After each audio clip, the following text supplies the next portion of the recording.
A key component of the modern world economy, the chemical industry delivers products and innovations to enhance everyday life.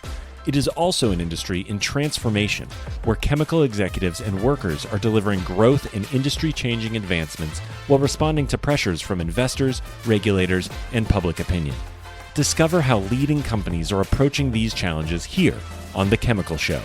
Join Victoria Meyer, president of Progressio Global and host of The Chemical Show, as she speaks with executives across the industry and learns how they are leading their companies to grow, transform, and push industry boundaries on all frontiers.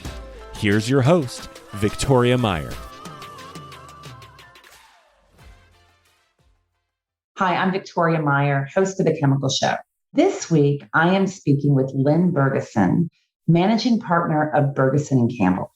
Lynn has earned an international reputation for her deep understanding of TSCA, FIFRA, REACH, and all the other fun acronyms that our regulatory programs represent, in particular as it pertains to topics around nanotechnology, industrial biotechnology, and other emerging technologies. You definitely want Lynn and her team on your side if you're going to have to face Congress, the US EPA, the FDA, or any of these other governing bodies. I first got introduced to Lynn, however, through her podcast, All Things Chemical, which just celebrated its third year in podcasting, which frankly is a really big milestone. So Lynn, welcome to The Chemical Show. Well, thank you, Victoria. And I'm really delighted that you've asked me onto your show. And I want to applaud your efforts and congratulations on launching The Chemical Show. Thank you. Thank you. Thank you. We are both on this podcasting journey together. Exactly right. Awesome. So Lynn, I find it fascinating, just the space that you're working in. And if I'll be frank, a woman working in this space for as long as you have. So at the intersection of chemicals and regulation. How did you get started? What's your origin story? Well, that's a very good question. Probably more serendipity than thoughtful, careful planning. But for reasons, Victoria, I will never understand. I have always been fascinated by chemicals.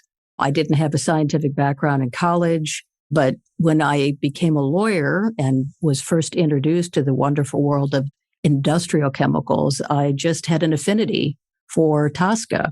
So I worked in that space for a while and similarly worked in the agrochemical biocidal space under FIFRA and found that as I became a more experienced practitioner and also had an affinity for business, I enjoy business. I work in 3 different organizations, all part of the Bergeson and Campbell platform, including our consulting affiliate and our consortium management company. I thought, what better way than to work in a space that I both substantively love as a lawyer and can develop a domestic and international chemical practice. I also became more aware of the fact that I liked Washington, D.C. Okay. Not a lot of people can really say that all the time, can they? No, I really do. I grew up in Michigan, and as much as I love the Midwest, I find Washington a very exciting area. It's not everyone's cup of tea, I grant you that. But it's a fascinating, beautiful city. And if you are a young lawyer or a transitioning lawyer, TSCA and FIFRA are not delegated to the states. So all of the action, all of the rulemaking, all of the policy development is here in our nation's capital. So it represented a trifecta. I love the area. I love building my own business. And I worked in an area that is not delegated to the states, which means from a business perspective, people come to Washington lawyers to assist them on areas relating to industrial and agrochemicals, hence the birth of this practice. That's awesome. That's really neat. So I don't often hear people say they have an affinity for TSCA, so that's unique in and of itself. Don't spread that around, Victoria. I want to be invited back to parties. So, Uh-oh. So TSCA has undergone some significant revision.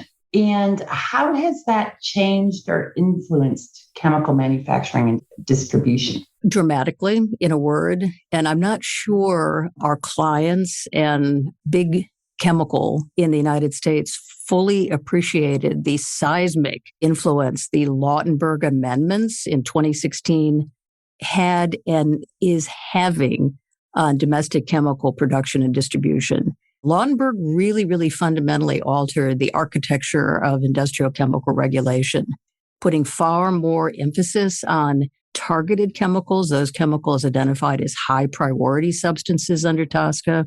And with regard to existing chemicals, those chemicals are now subject to risk evaluation, seriatim risk evaluation, which means from a business perspective, there will be a long and happy life for TSCA practitioners.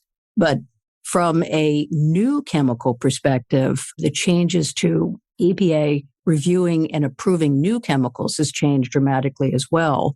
So there have been many, many changes that are now being implemented and continue to be reinterpreted by EPA. This is our third presidential administration since the 2016 amendments. So there's been many policy changes, policy reinterpretations, and the pace of change and implementation of TSCA has made for a very active space since June 2016. It also has increased, in my view, the review of these changes by consumers and NGOs. Engagement in chemical exposures is high. Emphasis on environmental justice is high. Emphasis chemicals of concern, including PFAS and endocrine disruptor chemicals and other chemicals, is high. So in short, it has really put industrial chemicals and their potential exposure to targeted subpopulations in the media crosshair and NGO crosshairs, and makes careful planning in this space absolutely essential. Yeah, it's interesting. I think your point about just the increasing media focus, personal focus, NGO focus is challenging. And of course, I find, across a variety of topics, but especially topics related to chemicals, the danger is there's so much misinformation that is easily spread in our media channels and social media channels today that makes it difficult, right, to find the right navigable path through it. Well, and you raise an excellent point, Victoria, and your experience in this space is demonstrated by even raising the question. There is considerable misinformation. So it is all the more important for chemical manufacturers, processors, distributors, and brand owners to ensure that the chemicals that they use are fairly represented, disclosed, and their potential risks and benefits are fairly communicated to third party and downstream others. Okay, so here's my big question. How do they do that? How do you help people navigate this? I guess that's it, because it's not easy. It is not easy, but number one, our business philosophy, Victoria, is to always follow the science. While we are a law firm and consulting firm, we have many more scientists on our staff, industrial chemists, toxicologists, exposure assessors. So we feel very strongly that you need to be transparent, clear, and scientifically grounded in communicating the benefits and potential risks of your products. And whether you are a neat chemical manufacturer, a formulator, or a brand owner, it's important to be clear with your upstream suppliers and they with you and your downstream customers to be absolutely rock solid when you're asked a question about what's in this product. Will it harm me? You want to be clear that you know what's in your product and you are able confidently, comfortably, and transparently to say, no, it will not harm you, because any lesser standard of transparency and diligence is likely to pose formidable problems for you down the road. Yeah, makes sense. So I see a lot this year in particular, and maybe it's just because it's bubbled up in my news feed through algorithms. I see a lot about PFAS. So what's changing? What does that actually mean for chemical companies?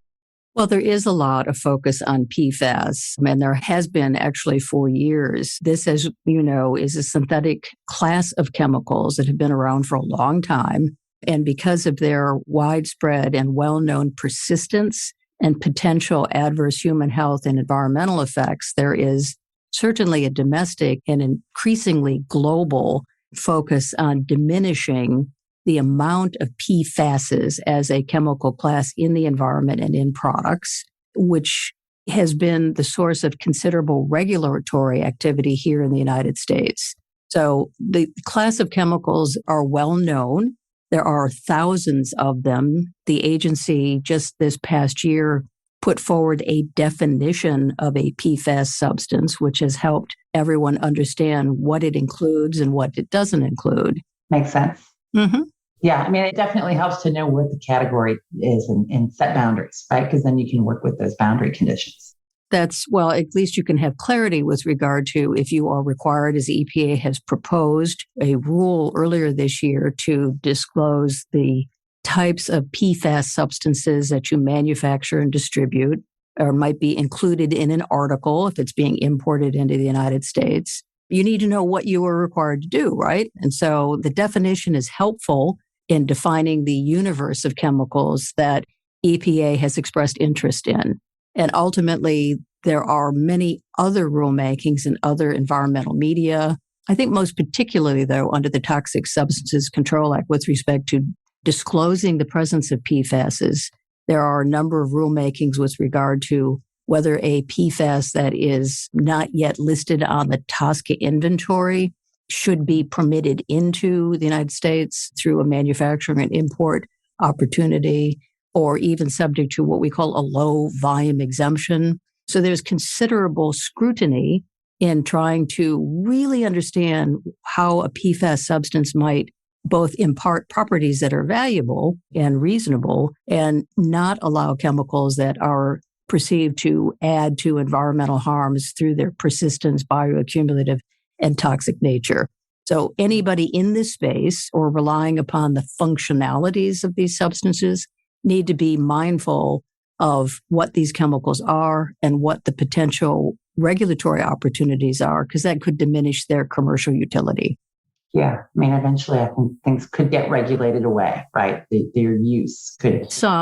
I like to think that the agency continues to implement TSCA in a way that imposes a risk-based analysis, right?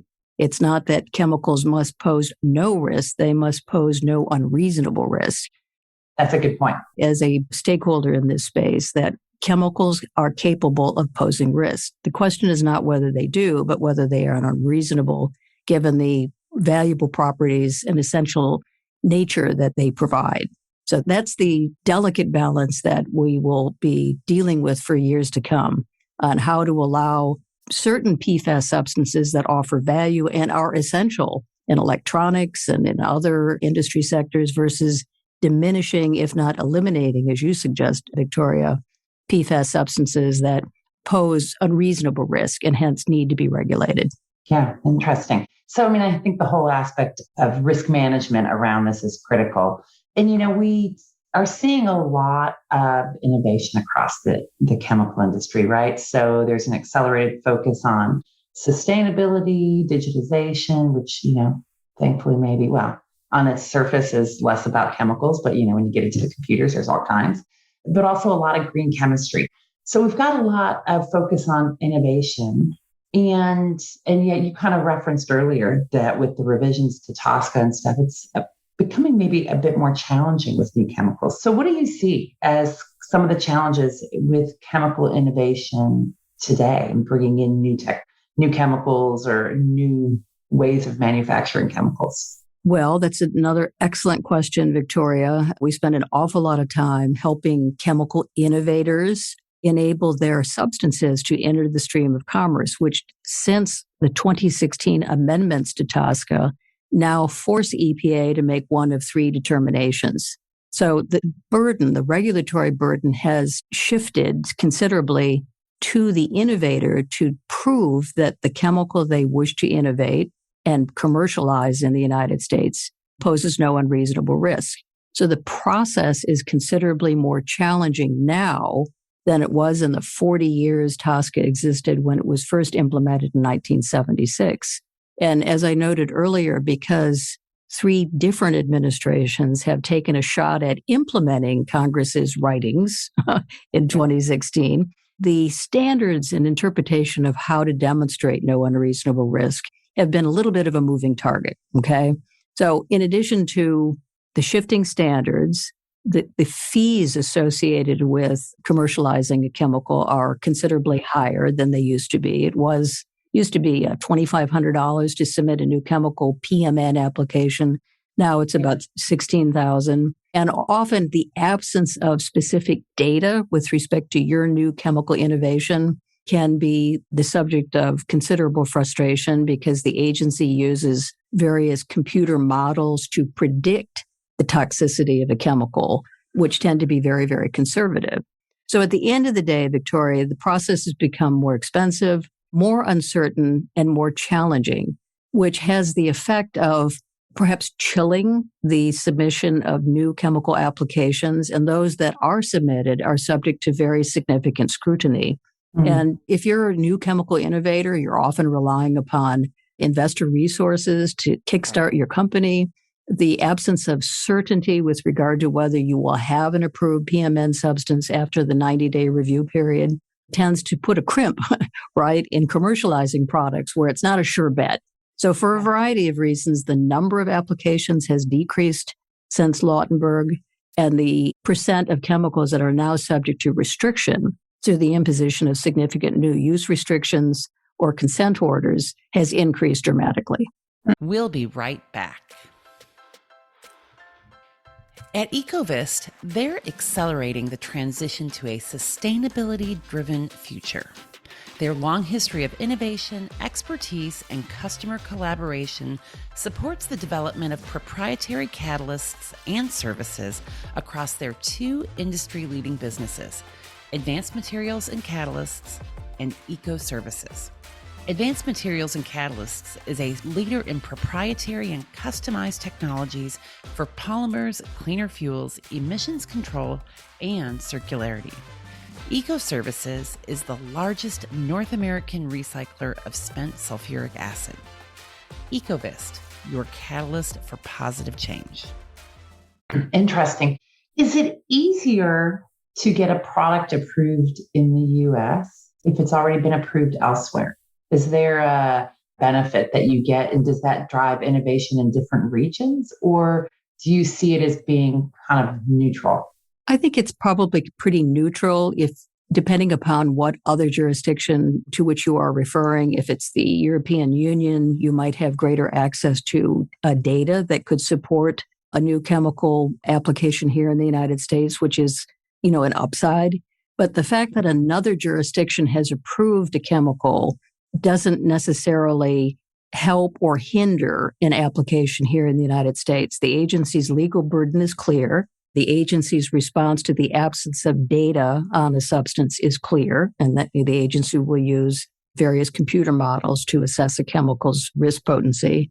So it's probably value neutral more than anything, in my view. Now, the reverse is probably not true. If you have a new chemical approved here, I continue to think that it's the gold standard. And you might have an easier time marketing it in other jurisdictions. Interesting. That's good to know, actually. It's good for U.S. innovation. I think so. Yeah, awesome. So one of the things when you talk about the agency, and we've obviously gone through a change in presidency and administration, and, you always I hear at least through the news, things are slow to replace a new head of the EPA, slow to replace other aspects. Is the EPA appropriately staffed? How much does it matter? How much of the rest of the organization changes when there's a change at the top? And does that a big influence about where we are at the moment, right? We're less than a year into a new administration. So is that part of the timing aspects we see or not? Well, you asked a lot in that question. That was a lot of questions all at once. But they're all good. They're all really, really good, because sometimes we're challenged when a client calls and says, gosh, darn it, I submitted a PMN application 6 months ago and it's still not. So a couple of things. Number one, changes of administration, changes at the top are inevitable. But generally staff, the career workers at EPA don't rotate out, right? Just senior political appointees do. Number two, I think under the prior administration, there was diminished resourcing for EPA across the board. And there was also, just given the maturity of EPA, we had what we call a brain drain. A lot of, senior people that had been around the agency for a long time elected to leave the agency and retire, right? So it's a confluence of factors that have rendered EPA, particularly in the chemicals program area under the leadership of Dr. Michal Friedhoff, significantly understaffed. In fact, Assistant Administrator Friedhoff testified before a House subcommittee on October the 27th and said, with regard to the new chemicals program, EPA is down about 50% of the requisite staffing needs to ensure, a functioning Office of Chemical Safety and Pollution Prevention. Now, the good news is the current appropriations bill would fund EPA significantly more to help make up some of those staffing deficits, which would also enable the agency to get more and different skill sets engaged in both new chemical and agrochemical review. Got it. So combination of factors, the proverbial perfect storm of an aging EPA infrastructure, a administration that was not in all cases kind to staffing the agency with the funds and the resources it needed. And we hope that with the new appropriations bill, that will change. Cool. Awesome. So what about global regulations? What are the effects of global regulations on U.S.-based businesses? Are there anything new? I know when REACH was introduced, heck, has it been 15 years now, 10, 15 years? That has greater far-reaching effects than I think anybody really anticipated. Is there anything on the horizon at the moment that's as far-reaching as REACH was? You are so right, Victoria. You are wise beyond your years. REACH had just a remarkably significant impact on domestic industrial chemical regulation by jumpstarting the initiatives that had begun years before to revitalize and modernize TSCA in a way that would help address some of the concerns that had been articulated with respect to TSCA long before 2016. But, a couple of things that are pushing the envelope and finding their way across the pond include the European Green Deal, and in particular, the sustainable chemicals component of the European Green Deal. Under the terms of that Green Deal, European Union is expected to be climate neutral and achieve a circular economy by 2050. And some of the lessons learned in the context of those initiatives, I think, are having a greater impact on the domestic interpretation of sustainability and circularity. It might not necessarily be felt in all cases in regulatory initiatives, but with respect to investor demand, consumer demand, NGO demand, I think it will hasten a move to a much more consciously circular economy and one that is more demonstrably sustainable, which, given our prior discussion with respect to challenges new chemical innovators are facing, could pose some dramatic points of tension between TSCA implementation and a need for more sustainable, more circular chemicals. Because many of the chemical manufacturers that we represent offer faster, greener, more sustainable, less toxic chemical technological platforms, and certainly more sustainable and more circular than the chemicals that they would like to replace. But if they're having a hard time getting commercialized, it's putting efforts back to make our chemicals more sustainable and more circular if we can't get them into commerce. Yeah, absolutely. And I've heard this from people in the industry who are trying to bring on some new bio-based products, for instance. Exactly. That it's been far longer than they anticipated, and yet there's a need for it, right? There's a demand from their customers, and obviously fits into this broader picture of circularity and sustainability. That's exactly right.